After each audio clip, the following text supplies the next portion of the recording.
Tengah-tengah aku sok makan tu, alamak dia lalulah pula. Kau telur basuh tak ni? Basuh bang. Habis ni bintik-bintik ni. Jerawat tu bang. Oh, jerawat. Jerawat. Okey. Bertabak. Dahsyat lah sekarang 2 sarang Sana teba, sini teba. Ni ramai ni.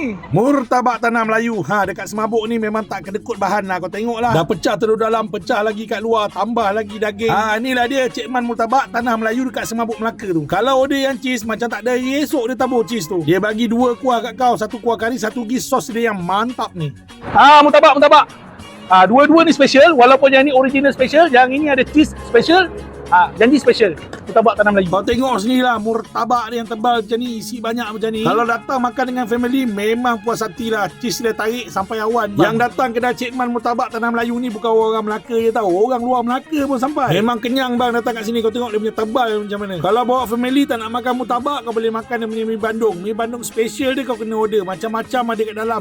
Kalau kena mi Bandung dia mau kena panas-panas, baru ngam. Makan mi Bandung dalam kuali, baru rare, betul-betul panas. Murtabak tanah Melayu memang kedai ni selalu penuh bang. Depan Petronas Semabuk, sebelah Petron Semabuk. Tu dia, Abang VN dah sampai. Korang bila lagi?